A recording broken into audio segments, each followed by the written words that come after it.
Okay, let's dive in. Picture Australia. The mid-1960s. People often think of it as this sun-drenched paradise. Right, absolutely. There was this real sense, maybe romanticized now, but a sense of safety, community trust. Yeah, like the beaches were they symbolized freedom, but also innocence, a time when people really felt maybe you didn't need to lock your doors. That's the perception. And then, that perception was just violently shattered. January 12th, 1965, Wanda Beach, just south of Sydney. Right. That's when a local man, Peter Smith, he stumbled upon something truly horrifying. Just awful. 2 bodies, partially buried right there in the sand. They were teenagers, best friends. Marianne Schmidt and Christine Sherrock, both just 15. And the nature of the crime. Yeah. It wasn't just a murder. No, it was incredibly brutal. Stabbing, bludgeoning, sexual assault, the kind of savagery that it sent shockwaves everywhere. Especially happening on a beach, a place families thought of as, safe, almost sacrosanct. And it stuck. To this day, the Wanda Beach Murders, they remain New South Wales' oldest unsolved homicide. It's chilling. It really is. And what's fascinating as we look through the materials for this deep dive is how this one case, maybe alongside the Beaumont children disappearance a year later, really came to define this idea of Australia's loss of innocence. Right. That phrase comes up so much. It does. And it wasn't just a feeling.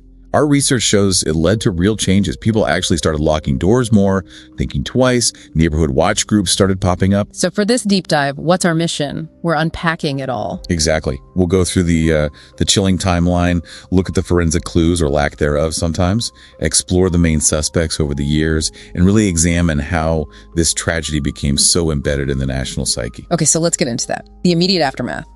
Peter Smith makes the discovery. What happens next? The investigation must have been huge. Oh, immense. Massive police response. A full-scale manhunt was launched almost immediately. Public horror was, palpable. Huge pressure on the police. But forensics in 65, pretty different world, wasn't it? Completely different. Very rudimentary compared to today. You've got this complex crime scene, but it's on a huge exposed beach. Evidence preservation, incredibly difficult. Wind, sand, the elements. Nightmare scenario for investigator. Absolutely. And this was way before DNA analysis as we know it. So every little piece of physical evidence was critical, but also really hard to manage effectively with the tech they had then. It was just intense scrutiny, intense fear spreading. Fast forward, decades later, it's still officially unsolved. That's quite something. It is an enduring mystery, a real wound. But, connecting this to the bigger picture, science has advanced.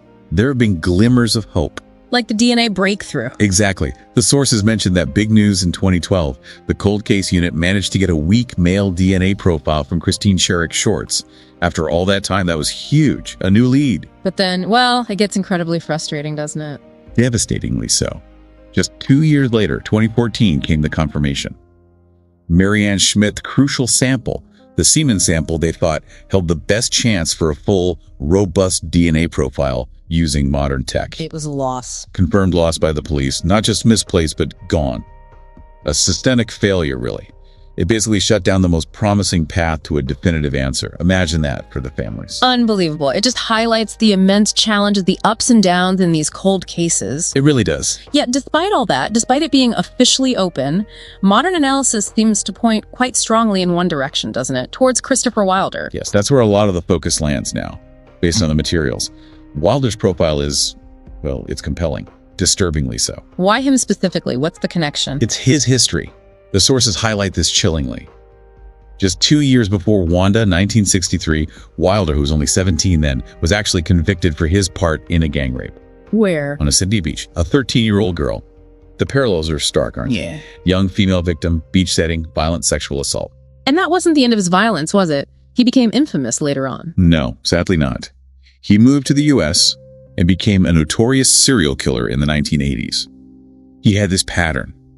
Luring young women, often models or students, with false promises. Before attacking them. Yes, assaulting and murdering them across multiple states.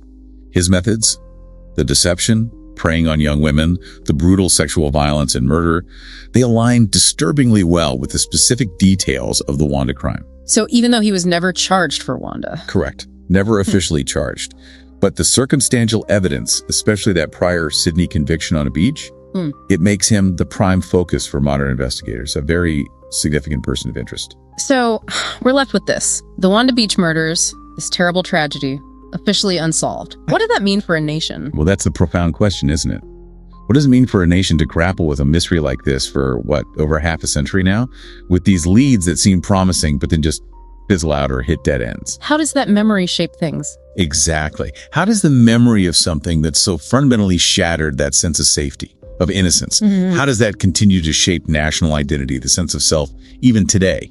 It's something deep, I think, for us all to consider. It is a powerful thought to end on. And of course, if anyone listening has any information, truly anything, no matter how small it might seem, about the murders of Marianne Schmidt and Christine Sherrick, please do contact Crime Stoppers Australia.